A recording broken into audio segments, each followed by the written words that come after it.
You are listening to Beyond the Wheel, a podcast about the people and ideas that drive the RV community forward.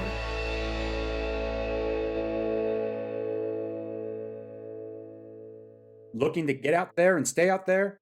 Battleborn Batteries lithium-ion batteries are here to power your RV, marine, and off-grid adventures.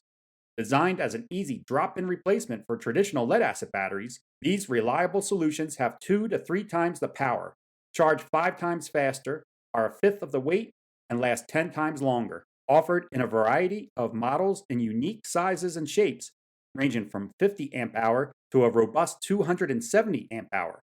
And backed by a 10-year warranty. Battleborn batteries are built to fit your needs and power your experiences. On the road, on the water, and off the grid, reliable power is here. Check them out at battlebornbatteries.com. Hello, and welcome to another episode of Beyond the Wheel. Today we are diving into a fascinating corner of the RV world with our guest, Don Parent, the co-founder of Deadbeatcampers.com. This innovative business addresses a niche but crucial need in the RV space, and we're thrilled to share their story with you. While it's a service that ideally wouldn't be necessary in a perfect world, Don's work highlights a reality that RV enthusiasts sometimes face. Let's jump right into this engaging conversation with Don. Hey, Don, thanks for joining us today. Could you take the time and introduce yourself and let us know what your role at Deadbeats are? Yeah, so my name is Don Parent, and my business partner is Mike Kaiser. We're co-owners of the business. Mike is actually the one that came up with the idea for the product, and so he is very busy managing. They're in the process now of closing on 2 additional parks, so they'll have a total of 7 parks down in Florida. So Mike is kind of the, runs it all sort of thing, one of those kind of guys. We were in business together years and years ago in the maritime industry and became very good friends. And we've bought and sold marinas and done things like that. I stayed on the boating side where Mike moved over to the RV side. But, obviously as friends, we've stayed in touch over time. Mike came up with the idea, and we see it as very valuable in both the RV side and in the marine side as well. We've released the RV side already. And I'm handling the marketing side or the sales side of it, and we're about to announce the marina version of the product. So, and how would you best describe what Deadbeats is or does? Well, what Deadbeats, the intent of it, and again, Mike sees it all the time. It has a situation where somebody is not following the rules in his campground, one of his campgrounds. And he'll have to ask that individual to leave for any number of reasons. We've got like 7 or 8 different reasons that you can ask somebody to leave. And usually it's a compound number of reasons. I can take you through each of those if you'd like.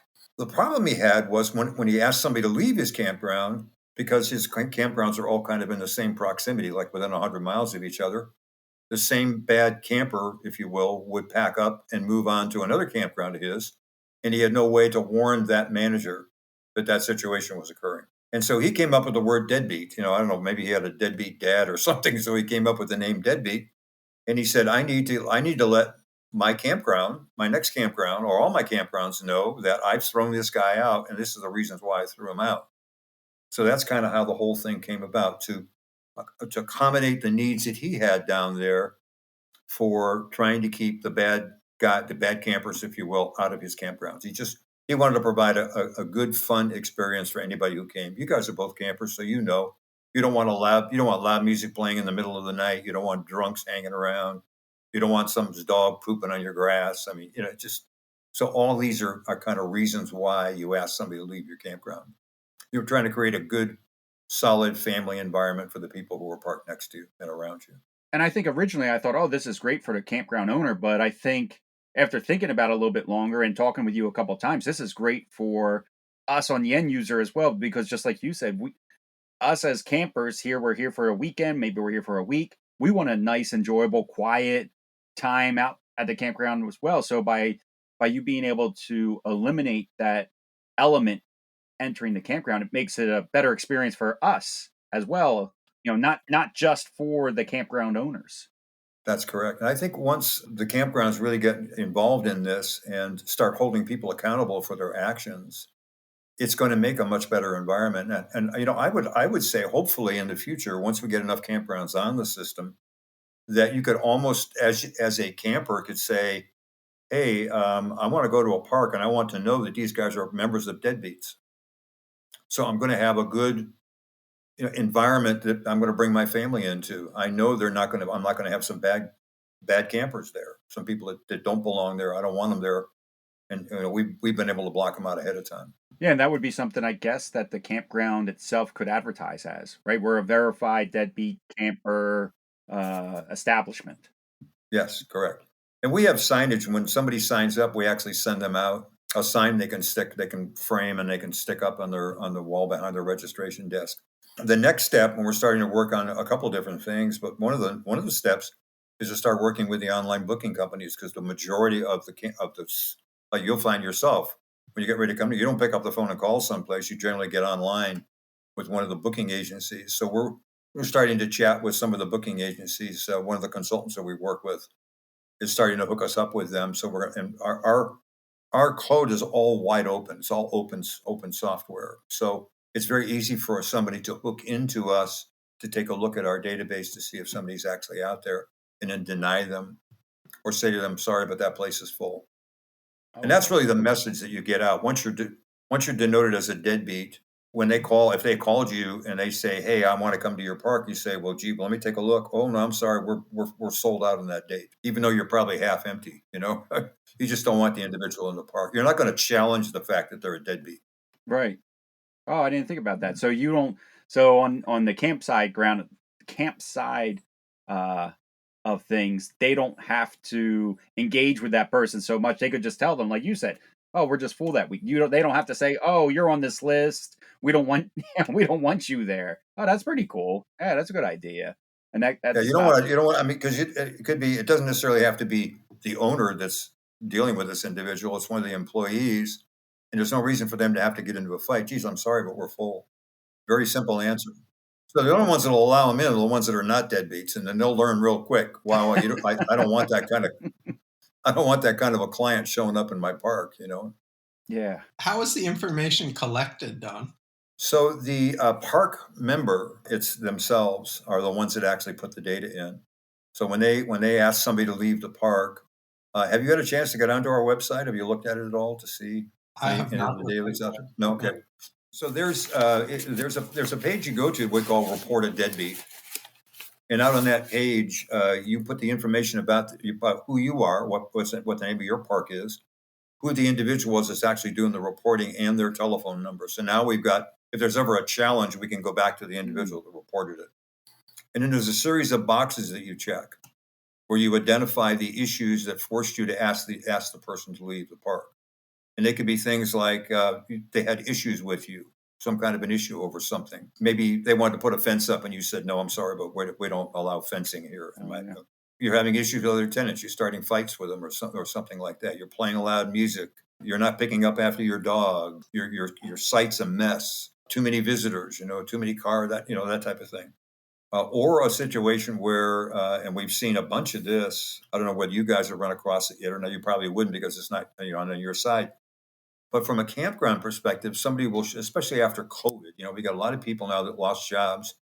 They buy a relatively inexpensive camper and they're running around the country. They're living in campsites. Mm-hmm. So they'll come in and they'll say, gee whiz, I don't have a credit card any longer. Can I pay you cash? And we're going to be here for 2 nights. And so they'll give you 2 nights worth of cash. And then I'll be out of here in a couple of days. And then 2 days later, they'll come to you the day they're supposed to be, the last night they're going to be there. Hey, I'm waiting for a check to get deposited into my account. Can I've got the cash. I'll have the cash to pay you.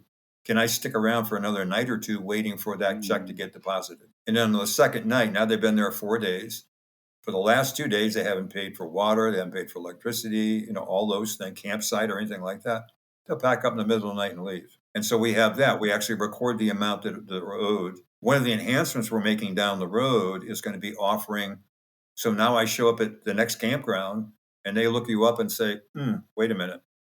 You bailed on so-and-so park and you left them holding the bag for $150.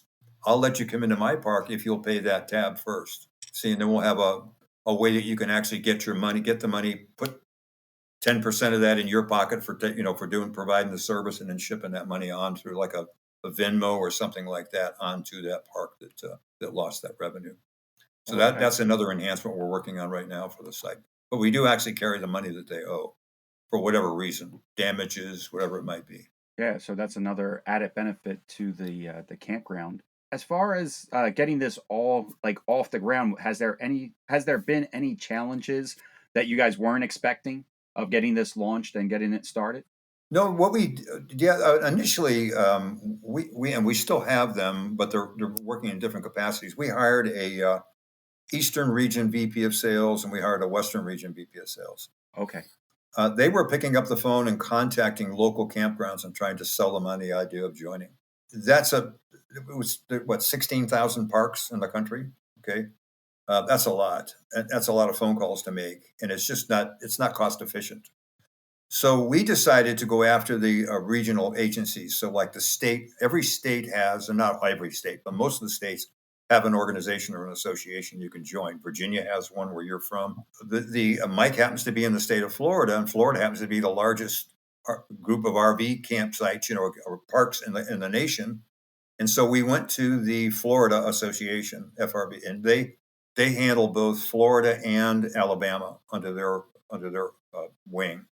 Basically, co-op buying services is what they are. So we went to them. We presented our product to them, and they were just, salivating. We've been trying to do this for 2 years. We've needed this for a couple of years. We'll sign the contract. We'll promote it. And so we've got them currently. Florida and Alabama are our two parks, our two locations that we're actually pushing the product, and they're helping us. They advertise it in their newsletter and do all those kinds of things. So we're building that up.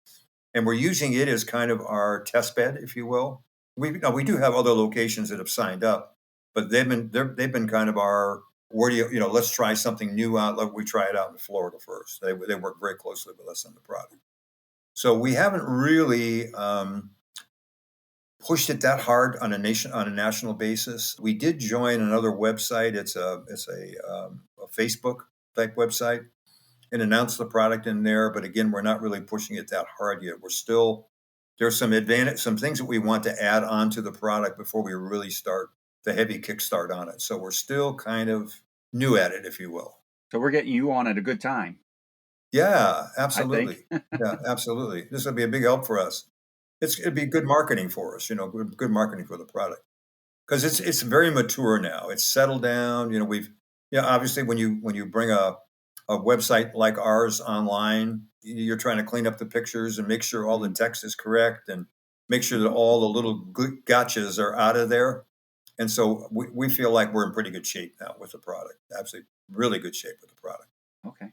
Don, do you feel as if you would ever approach some of these franchise campgrounds like a KOA, or I know there's another big one out there that I can't remember, but they're Sun RV, some like either one of them. Right, yeah, right. Either one of them. We definitely have that. We definitely have that in our because in like the state of Florida, there's a lot of KOA campgrounds, a lot of Sun campgrounds, that type of thing.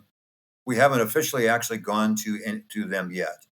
The consultant we're working with knows them both on a personal basis, and whenever we're ready, that consultant's going to take us in there to sit down and talk to them.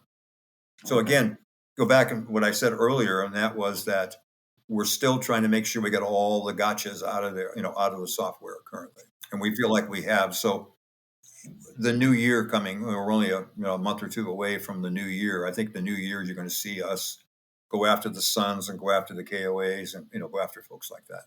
Yeah, because I know both of them do use already a online booking service, so I would think it'd be easy for them to kind of integrate your system with them. Or yes, they should. It should be very easy for them to hook it up. Yeah, they're at least accustomed to being able to talk to one another. Mm-hmm, mm-hmm. So do park owners pay a fee to submit names to the database, or if not, how do you make money? So yeah, they do. Right now, the mode we're in currently is collecting data because we're not valuable to anybody unless we have a lot of data out there. So we've had for $1 you can join the website, and part of the deal is obviously provide data, and so that's what we've been doing and we're going to do that for probably the next 6 months or so to try to encourage a lot of people to join. And then once we decide to kind of stop that dollar, and it's $1 one time. It's not $1 every month. For $1, you get on for 6 months, and you're in for that buck. So that'll hopefully allow us to collect a lot of data. At the end of that point in time, then we have a monthly option, and we have an annual option. The monthly would be for operations that only run maybe 6 months out of the year, like the Minnesotas and the northern climes where the park is maybe only open for 6 months. So they can sign that monthly contract with us. That's $34.95 a month is what that runs. And then we have an annual, which is 12 months, if you will. We're giving 2 months for free, so it's $349 for the annual. Real cheap. I mean, that's not a lot of money. Mike will say to you, yeah, if somebody gets mad at me and they take a baseball bat and they go into my bathroom and they bust a couple of commodes and break up some tile, it's going to cost me $2 or $3 to get that fixed. And I don't want that clown to ever show up anywhere again, in any parks that I know of. And so it's a very inexpensive insurance, if you will. Yeah. And for that price, they can access the list and add to the list? They can access the list and add to the list. Yes, sir. They sure can. They sure can. 24 hours a day, 7 days a week. Is there anybody else that can add to the list, or will it just be campground owners? Could Sean or I, as a guest of a campground, add to the list, or do we just report a problem to the campground and then they would? Right. You would have to go to the campground office and sit down with whatever management was there and say, this is the problem I'm having with that individual. And if they feel it's justified, they'll go ahead and ask them to leave the park, and they'll report that individual. But you cannot, as an individual, report it. I think that's probably a good thing. Yeah, well, it is. Our law firm, the fellow that heads up the law firm is the former Attorney General for the state of Florida, and so he's seen. Originally we had text. We were actually going to put text into the data we were collecting, and he said, no, you don't want to do anything like that. That's foolish. He said the analogy he drew was, you got this good-looking guy. You and your girlfriend are in the park. You're running the park. You got this good-looking guy that shows up in a $250,000 RV. And he's a good-looking dude, and the girlfriend's kind of upset with you, and she starts talking to him, and he says, come on, let's go on the road. And so she jumps in the RV, and off they go, leaving you holding the bag there, holding the can. Can you imagine what you'd say if you had text you could add to that? It wouldn't be very pleasant, right? So he said, you're opening yourself up for lawsuits. And we studied this for, a good year and a half, all the legal implications of doing this and offering this product before we actually started developing the product. Just cleaning up all the things that could cause. If you owned a campground, I want to make sure that you don't get sued. You can't get sued. So we kind of we're like a credit reporting agency, basically. We're stating facts. We're giving facts, and the facts are provided by the campground owner. What if somebody is misjudged as a deadbeat? Can that person or that group, does that person ever even find out, I guess, that they are on the list? And if they are on the list and they were misjudged, is there a way for them to plead their case and get off the list? Absolutely. They can contact us directly. We've got a phone number on the website. They can go out to the website and give us a call. We would contact, remember I mentioned in the collection of data, we asked for the name of the individual that reported it, the name of the park, and the phone number. And we would immediately contact him and say, hey, John Smith is saying that he felt like he was judged, inaccurately. And then if they agree to take him off the site, it takes us a nanosecond. Click, boom. They're no longer there. They're now a good guy. Okay, it's fast. How is it organized? So, like, if I was a campground owner and I wanted to check and see if somebody is on the list, it's just searchable by name, or? Oh, no. We have 6 different search criteria. So you can actually pull up a zip code. You can pull up phone numbers. You can pull up last names. There's a lot of information you can put into it. And again, if you'd seen the online, you can actually, when you look under report a deadbeat or look up a deadbeat, you can actually see the 6 different things that we search on. I mean, any portion of it that you've got. And it's very fast. And then you'll see, so if that person's been reported multiple times, you'll see John Smith's name for each individual time that individual has been reported. So if they've been reported 3 or 4 times, different campgrounds, you'll see, and each of those campgrounds, you'll see why that report was given out. So by now, everybody's probably got a pretty good idea of what you guys are doing. Now, I'm curious about the list. What are some of the things that will get somebody onto the list? Boot it out. Okay, let me go through. I've got I pull them all up here. So we've got issues with management, issues with other tenants in the park, not following the rules. You're given a sheet of these. This is what you're supposed to be. We're expecting out of you. Didn't fulfill the contract with us. So if you're a long term and you weren't paying your bill or doing something of that nature, that's one of the things you can get thrown out. Any unpaid bills. So if you left without paying your bill, any unsafe practices that you had, that's one of the things we can throw you out for. They can get thrown out for.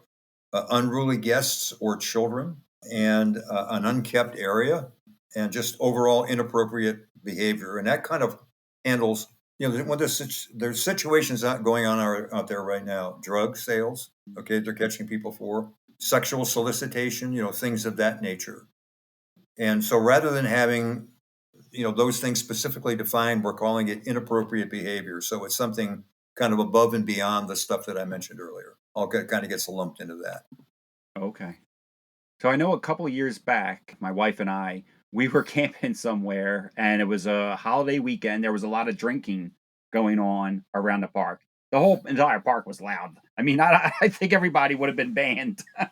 But I just remember this incident because somebody was drinking, driving their golf cart, and they actually drove into our car while drinking. I would imagine that would have been something that we would have been able to report for this person. There was probably, our car's old and it didn't really matter to us. It was a thing that I was able to just push out myself, type of thing. It wasn't damage.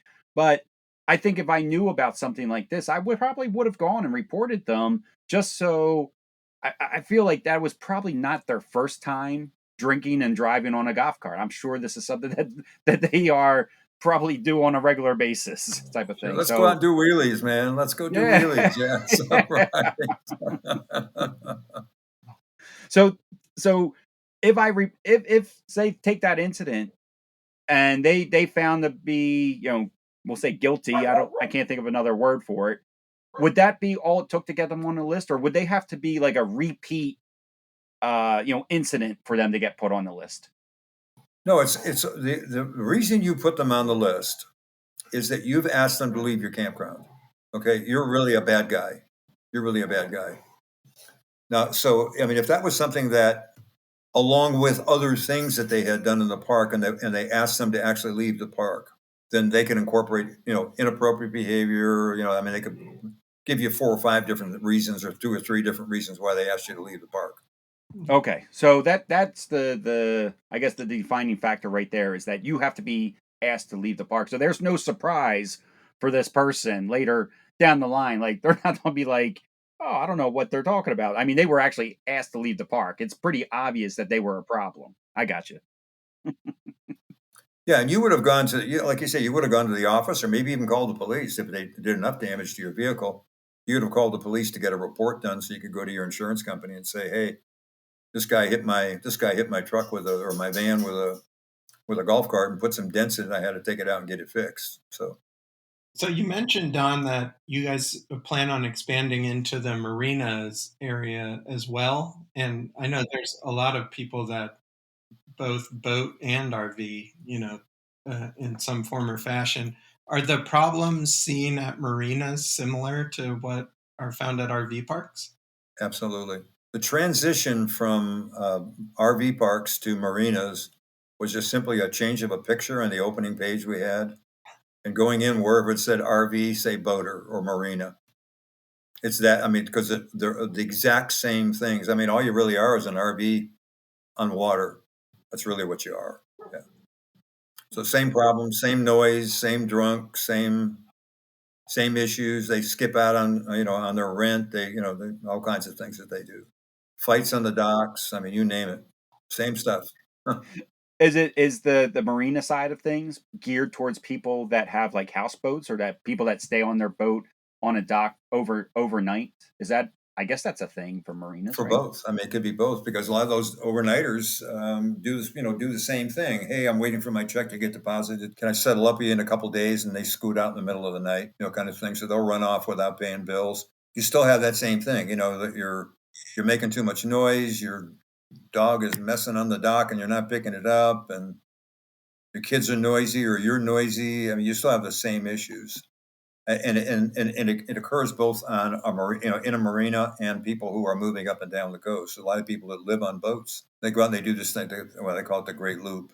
They do the loop kind of thing, and they're coming into marinas or or people who are just traveling up and down the coast. I mean, I relocate yachts, and we'll pull into a marina and we might stay for a day or two. And if we have to get work done on the boat, we have to wait. We can get service scheduled, so we might be in a marina for 2 or 3 nights. If my crew gets rowdy and they ask us to leave and they're a member of Deadbeat Boaters, they could report our boat. That would be embarrassing for you if you were reported. Yeah, it sure would be. The owner wouldn't be very happy with me, I guarantee you that. Stay on board and go below and get drunk, guys. Don't go out there. So I know you're on here today, Don, talking about it. But what other type of marketing strategies have you guys tried, or are you planning on trying? I know you had said earlier that you're kind of just in the launching phase of it. But what do you guys have? Do you guys have a checklist? Oh, we'll try Facebook, we'll try Instagram, we'll do podcasts. Well, I like the podcast thing. I like this. I think we're really going to stick with I think the regional, the state organizations. We're going to stick with them. We're going to go after the big guys, the KOAs and those folks. And I think it just it's one of those situations where, as I jokingly said earlier, hopefully folks like yourselves, who are out running around wanting to go to a nice park and not be bothered by deadbeats, if you will, are going to start asking parks, are you a member of Deadbeats? And then I think that the other side of that is that parks that don't join Deadbeats are going to end up getting the Deadbeats because they won't know what they're accepting into their park. And once they realize that, hey, there's this thing out there, and a lot of it is word of mouth. You get a one guy signs up in a community, and most of these park owners or managers all know each other. They go out for coffee or go out for a beer at night. And the question you start asking is, hey, are you a member of Deadbeats? I mean, when I throw this guy out, you don't want him in your place. You should join this thing, man. Then we can talk, online about these people. You'll know what I got, what I've been facing. And so I think a lot of it'll be word of mouth kind of a thing. I don't think we're not trying to get all 16,000 campgrounds. That's not what we're trying to do.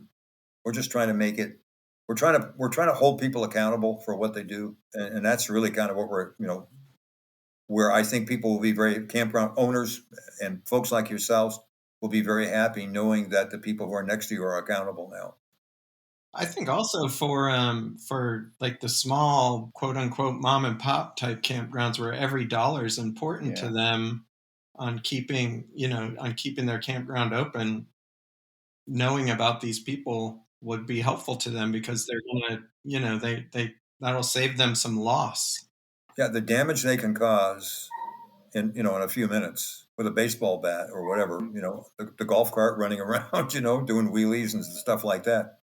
You can create a lot of damage, and you don't want people like that around you. You really don't. Yeah, I should have asked you earlier, Don. Do you guys have plans of expanding into Canada? Is this something that could easily transfer into a Canadian money system as well? The only thing that I need to find out, and I've had a couple of people inquire, and I've said, get a hold of your legal folks and ask them, is something like we're doing? I'm sure they do have a credit reporting agency up in Canada, just like we, and that's really, that was our goal, is to look like a credit reporting agency. I don't think there would be a problem. Yeah, I would think that this would be a program that the Canadians would appreciate as well. I know Canadians are always, I guess, are said to be the nicer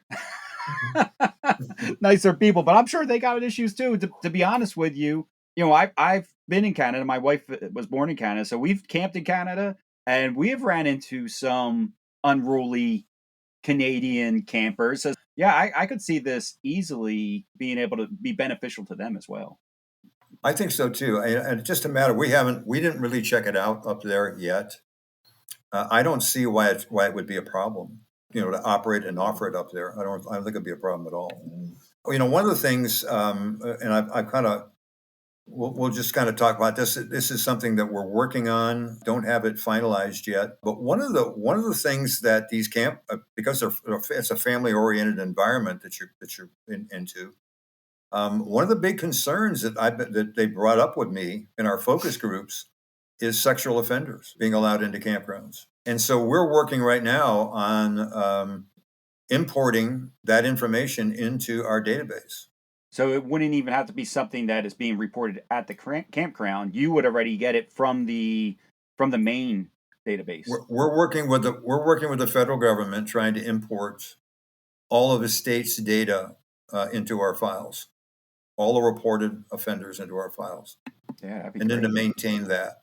I shouldn't say off the record currently, but it's one of those things that we're doing, and it's been announced. Actually, it was announced by Bobby down in the state of Florida that we're working on actually getting that accomplished right now. So that's one of the future advancements. One of the future enhancements we're going to have. So we have a number of different enhancements coming. We've talked about here. One, integrating with some of the billing, the registration companies or reservation companies, the ability to collect money, to help a campground collect money. Sexual offenders, that's a big thing, and we're working on doing that. So there are a lot of nice things coming along with the product. It's not just something we're going to say, oh yeah, we got it up and running, and we're just going to report deadbeats. Because sexual offenders are just as bad as a deadbeat. You don't want them in the campground either. So that's a major issue, and again, something we're working on. Well, I'm kind of ashamed in my fellow humans that we have to have systems like this, but I'm glad that people are working on it. And I think that's all of our questions, Don, but is there anything we missed that you want to highlight or talk about? I don't think so. I think it's been a nice conversation. We've pretty much, let's say, opened the kimono, so you kind of know some of the things that are coming, and some of your audience will know some of the things that we do have coming. We look forward to having as many campgrounds as we can get on the system. Now they we haven't, with the exception of a couple of the websites, small websites that we're on, let people know that you can get on for free now. Basically, get on and just do some reporting, and then later on, down the road as the database gets built, eventually we're going to start charging for the site. But right now, Mike and I are basically footing the bill. To him, it's very important. He doesn't want people like that in any of his parks. Just doesn't want them in the parks. He wants to provide a real family environment and a fun environment that you can come to and enjoy. I guess one thing we forgot to ask is, what is the website name? And we'll put it in our show notes too for people that are interested. Yeah, it's deadbeatcampers.com. And you can go out there yourselves. You're not supposed to because you're not campground owners, but you can go out there for yourself and take a look at it. It is free. You can get out for free and just take a look, and you can see some of the data that's already out there. Now you can see how we report a deadbeat. So if you're ever asked that question, you can actually see that it's out there. The people hopefully you're going to be talking to are going to be a lot of actual campers, right? Okay. We don't want the campers going out and getting in there. We really want the campground owners are the ones that we really want on the site. But it's the actual campers that are going to help force that, I think. Yes, they're going to start asking. Yeah. Do you have a good, clean, family-oriented campground? Yeah. And they can honestly now say, yes, we do. Yes, we do. Well, we really appreciate your time today, and we hopefully people will start asking about this, and particularly not just the big, large campgrounds, but like I said, those smaller ones too, where people are heavily dependent on maintaining a good campground, and they need all the revenue they can to stay open. So, well, guys, thank you so much. I do appreciate your contacting us and giving us the opportunity to actually do this with you. Hey, this was great. Thanks, Don. Well, that wraps up this episode, and I have a feeling Deadbeat Campers is going to really take off. Not only are they protecting the campground owners and their property, but as more campgrounds advertise this service, we as campers will be reassured that we'll have a safe, enjoyable stay. And if we did have an issue, we will now have a system in place to protect others from the same problem. Thanks for listening all, but before you go, could you do us a favor and leave us a rating or review? These reviews help the show get noticed and ranked higher on platforms like iHeartRadio and Apple Podcasts. Take care all, and safe travels. Looking to get out there and stay out there? Battleborn Batteries lithium-ion batteries are here to power your RV, marine, and off-grid adventures. Designed as an easy drop-in replacement for traditional lead-acid batteries, these reliable solutions have 2 to 3 times the power, charge 5 times faster, are a fifth of the weight, and last 10 times longer. Offered in a variety of models in unique sizes and shapes, ranging from 50 amp hour to a robust 270 amp hour, and backed by a 10-year warranty. Battleborn batteries are built to fit your needs and power your experiences. On the road, on the water, and off the grid, reliable power is here. Check them out at battlebornbatteries.com. With the complexity of all the systems in an RV, I always say it's not if something's going to break, but a matter of when is something going to break. That is why I think an extended warranty for RVs is so important.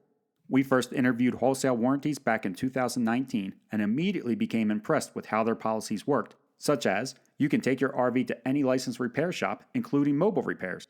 They also have personalized service plans, making sure you are getting the right policy for your needs.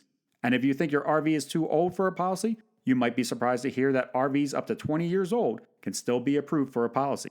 That is more age lenient than most RV parks I've stayed at.